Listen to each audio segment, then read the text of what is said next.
before his judgment seat. Oh, be swift, my soul, to answer him. Be jubilant, my feet. Our God is marching on. Glory, hallelujah. You, the people, have the power to make this life free and beautiful, to make this life a wonderful adventure. Who is Jesus? Why cannot we escape him? Why is he in our conscience and in our mind, so that our plays and our poems and our operas are about him? God is in the cries heard under the rubble of war. God is in the debris of wasted opportunity and lives. And God is with us if we are with them. Lastimosamente, en los países que han sufrido violencia como las de Colombia y en Colombia, se prepara a los hombres y a las mujeres para la guerra, pero no nos estamos preparando para la paz. Hola a todos y todas, bienvenidos al Protestón. La verdad estaba muy ansioso de poder grabar y ustedes no se imaginan en lo que ha causado todo esto para mí, pero estoy muy emocionado y espero que lo disfrutemos juntos. Bienvenidos al Protestón. Before his judgment seat. Oh, be swift, my soul, to answer him. Be jubilant, Hablar de Martin Luther King es para mí como hablar de mi papá. No, y es verdad, creo que he pasado toda parte de mis 40 años casi investigando, especialmente desde mi época universitaria, de Martin Luther King Jr. y por muchos factores, desde la conexión que tengo en relación con la espiritualidad de Martin Luther King Jr., la conexión que tengo también con la comunidad afro. Y bueno, pues estoy muy emocionado de hablar de él. He hablado en varios espacios de Martin Luther King. Recién hice un evento invitado por la Biblioteca del Congreso de la República de mi país, de Colombia. Pero esto es como más cercano, ¿saben? Esto es como más chévere porque sé que muchos de ustedes han estado esperando esto. Entonces, pues estoy muy emocionado, como se los comenté hace un rato. Y bueno, pues arranquemos a hablar de Luther King. Y más allá de los datos precisos de dónde nace, cómo era su casa, de más, quiero hablar de hechos puntuales, de hechos que fueron fundamentales en la transformación del movimiento de derechos civiles en los Estados Unidos y la influencia que ha tenido en los movimientos sociales en todo el mundo, pero que en Latinoamérica no ha llegado con tanta fuerza. Y uno se preguntaría, ¿por qué? Y uno esperaría que también la comunidad afro como que trajera todo ese pensamiento de Martin Luther King Jr., pero las diferencias en relación de cómo se concibe o cómo concibe la comunidad afro, todo el movimiento afroamericano, todo el movimiento de Luther King, a cómo lo conciben, por ejemplo, en Colombia o en Latinoamérica, es muy distinto. Igual no vamos a ahondar en eso, pero algo de lo cual sí voy a dar claridad es el hecho de cuál fue la influencia de Martin Luther King para hacer los discursos que hizo, para hablar de lo que habló y sobre todo para establecer un movimiento de revolución, ¿sí? De una revolución que fue una revolución sin armas, sin golpes, aún sin caer en los insultos y en la trivialidad de los argumentos, aunque los argumentos no son triviales, pero ahora, en medio de tanta vaina, ¿saben? Yo he pensado, y especialmente en mi país, cómo cambiamos este platanal. O sea, cómo hacemos que este país sea distinto, sea diferente. ¿Cómo hacemos para que nosotros podamos convivir en medio de nuestras diferencias? ¿Cómo hacemos para nosotros transitar nuestras emociones? Y es muy complejo, ¿saben? Creo que los índices de violencia intrafamiliar en este país son altísimos. Nuestra capacidad de resolver conflictos sin llegar o a los golpes o a los estrados judiciales es muy complejo. Y creo que ese es el gran aporte que hace Martin Luther King Jr. Y fue cómo generamos que otro entienda, a pesar de que vea en mí un enemigo, que el otro entienda que no soy su enemigo, sino que pueda entender cuál es la motivación de mi movilización, de mi pensamiento y de mi revolución. Y eso es lo que hoy quiero traerles. Arranquemos por un primer hecho. Lo primero, Martin Luther King Jr.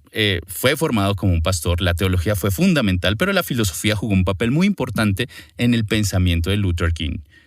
Luego, no solamente eso, toda esa formación que él tuvo la puso al servicio de una comunidad pequeña donde llegó a ser pastor. Sin embargo, en el tiempo que estuvo como pastor, nunca se imaginó, escúchenlo bien, es que por lo general uno nunca se imagina estar donde está, ni asumir unos retos que a veces uno no espera que lleguen. Igual, Luther King simplemente estaba allí dirigiendo su iglesia cuando ocurre un hecho particular, y acá aparece una gran mujer de la cual también vamos a hablar, y es Rosa Parks. Rosa Parks es la gran precursora de lo que sería luego la aparición de Martin Luther King Jr. Rosa Parks, ¿quién era? Era una mujer afroamericana que se cansó, especialmente en Montgomery, en Alabama, que las personas que utilizaban el medio de transporte o los buses o los autobuses fueran supremamente discriminatorias, excluyentes y segregacionistas. Básicamente, ¿qué ocurrían en los buses en Montgomery, en Alabama? Era, las personas que ingresaban a los buses, especialmente los afroamericanos, tenían que ceder su puesto a las personas blancas. No había, esa era una ley popular y una ley como tal. Los dueños de estos autobuses lo habían permitido. Las personas afroamericanas no podían sentarse en los puestos de adelante. Tenían que hacerse en la parte de atrás y si un blanco subía al autobús tenían que cederle el puesto. Un día esta mujer, Rosa Parks, dice, no más, me cansé de esto y decido no me voy a levantar y no voy a cederle el puesto a una persona blanca. Es mi derecho, yo pagué por estar en este autobús y me voy a sentar y no me voy a parar. Y ocurrió ese hecho. ¿Y eso qué conllevó? Pues a Rosa Parks la llevan a la cárcel. Y lo que ocurre en ese estallido, que algunos le llamarían estallido social, yo simplemente lo veo como un hecho importante en la historia. Y ese hecho importante en la historia es que Rosa Parks va a la cárcel y lo que ocurre cuando Rosa Parks va a la cárcel es la indignación de todo un pueblo. Toda la comunidad afro le parece injusto que una mujer, por no ceder el puesto, tenga que ir a la cárcel. Se organizan y empiezan a organizarse sin... Es una organización espontánea, ¿saben? O sea, muchos de los movimientos sociales en el mundo no arrancan con una proyección clara hacia dónde van. Simplemente hay circunstancias que los detonan y hacen que esos movimientos sean supremamente fuertes y se consoliden y generen lo que generó el movimiento de derechos civiles en los Estados Unidos. Y allí estaban organizados. Logran liberar a Rosa Parks. Rosa Parks sale de la cárcel y dicen, bueno, ¿y ahora qué vamos a hacer? O sea, ¿qué hacemos? Ya logramos, es un triunfo. Rosa Parks salió de la cárcel, pero los puestos siguen siendo los puestos de los blancos en los autobuses y los afroamericanos tenemos que cederle los puestos a las personas blancas. Y dicen, tenemos que buscar un líder para este movimiento, no sabemos quién puede dirigir, y un pequeño reverendo allí en una iglesia local es llamado y le preguntan, señor Martin Luther King, ¿les gustaría liderar este movimiento? Al que él, con muchas dudas, decide aceptar y arranca de allí a liderar el movimiento de los derechos civiles en los Estados Unidos. Obvio, Martin Luther King no era solo. Es importante recalcar también el papel que tuvo su esposa Coretta en el acompañamiento de toda su vida. Dicen que detrás de un gran hombre hay una gran mujer, pero ahí no estaba detrás. Coretta estaba junto a él. Estaban los dos uniendo esfuerzos para salir adelante y lograr los derechos civiles de los afroamericanos. De por sí, Coretta, años después de lo que ocurrió con Rosa Parks, lideraría el movimiento y sería más fuerte el liderazgo de Coretta que el de Luther King respecto a la guerra de Vietnam. Eso es importante saberlo. Pero llega este personaje llamado Martin Luther King Jr., un reverendo afrodescendiente, y empieza a liderar el proceso. Cuando llega él a liderar el proceso, lo primero que encuentra Martin Luther King es que el primer ejercicio que se tiene que hacer en buscar una transformación es entender las motivaciones y las intenciones que tiene todo el mundo que está indignado, que está ofuscado y que tiene rabia y que quiere cambiar las cosas porque las cosas son injustas. De por sí, yo no puedo negar que la influencia de Martin Luther King fue Henry David Thoreau, un libro muy conocido de él que se llama Desobediencia Civil. Y hay causas que la ley plantea que son causas, o sea, la ley reglamenta a veces cosas injustas. Y uno no puede obedecer una ley injusta. Ese era, digamos, más o menos el pensamiento. Y yo sé que acá hay expertos que me están escuchando y dicen, ¿cómo vas a reducir eso a una simple frase? Es verdad. Pues lean a Henry David Thoreau. Y la desobediencia civil giraba en torno a eso. O sea, hay leyes que son injustas y por las cuales uno tiene que manifestar su inconformidad. y en este caso todo el planteamiento cultural, social, especialmente los estados del sur de los Estados Unidos, eran en el marco de leyes injustas. Y arranca el señor Martin Luther King a depurar las emociones. Esto es supremamente claro. Si no depuro las emociones del movimiento social en los Estados Unidos, esto va a ser un fracaso total. Va a ser un movimiento más que sale a protestar, empieza el choque con la policía, muchos en la cárcel, y la violencia trae más violencia y el odio trae más odio. Ese lo tenía claro Martin Luther King, y es cómo depuró las emociones. Y esto es supremamente claro, porque la importancia que tiene el cristianismo y la espiritualidad de la comunidad afro va a ser fundamental para establecer un movimiento que haga una oposición desde la no violencia. O sea, ¿cómo logro establecer un ejercicio de no violencia sin ningún tipo de palo, piedra? ¿Cómo logro hacer? Es ingenuo. O sea, para algunos es ingenuo hacer un movimiento que no se defienda. Sí, eso no es lógico.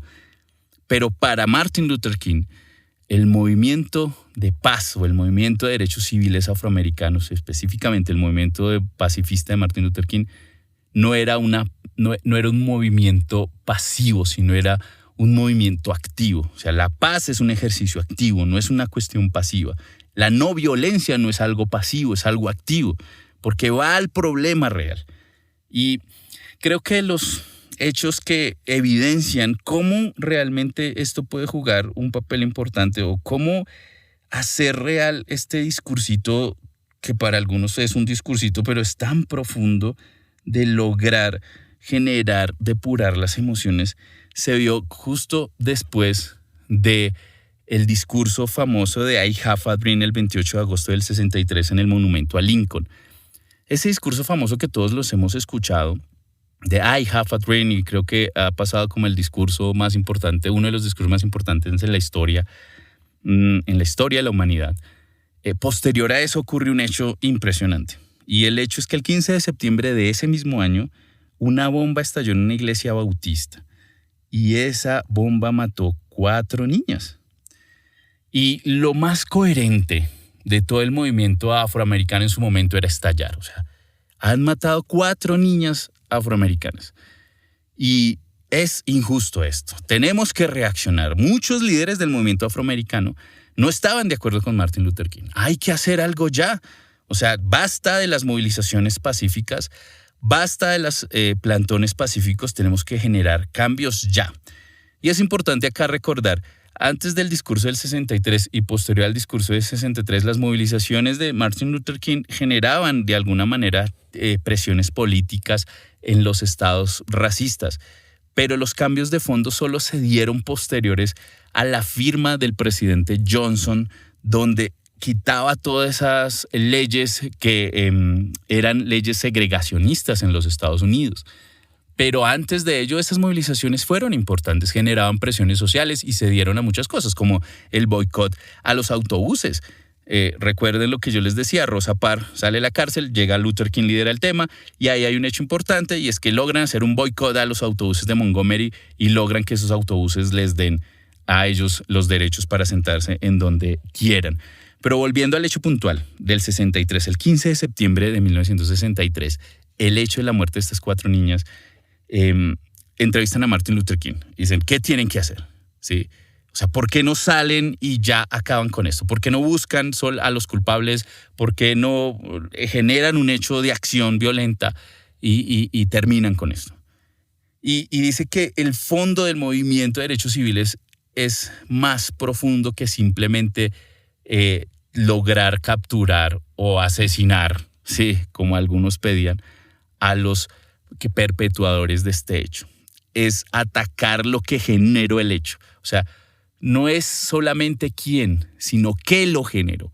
Y esto es muy importante porque ¿qué es lo que genera realmente un hecho de segregación, de discriminación y de señalamiento? El odio y el miedo. El objetivo del movimiento de derechos civiles de Martin Luther King es enfrentar el odio. O sea, no era enfrentar la persona. ¿Ustedes se imaginan?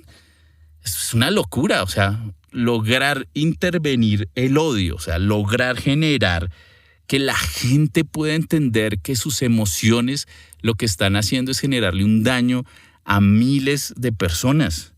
Que el hecho de que no le den la posibilidad a que una persona, mujer o hombre afroamericano pueda entrar a una cafetería, a entrar al mismo baño, a beber donde se bebe agua en el mismo lugar donde bebe un blanco, es un hecho de miedo y de odio.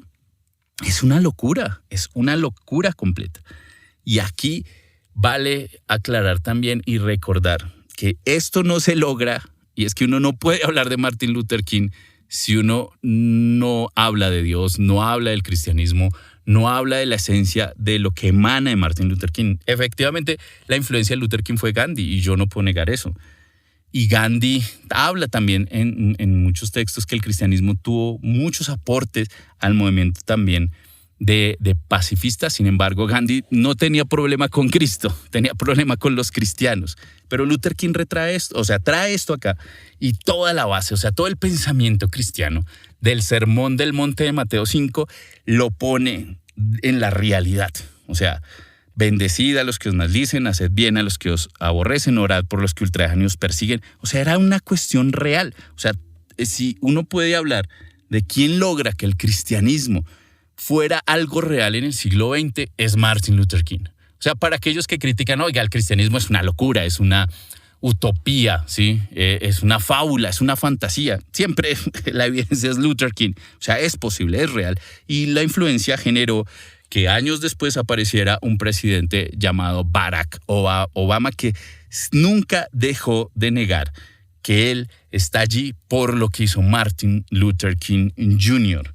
Entonces, la respuesta que él da a esa entrevista es: nuestro objetivo no es quién lo hizo, sino qué lo hizo, qué lo generó.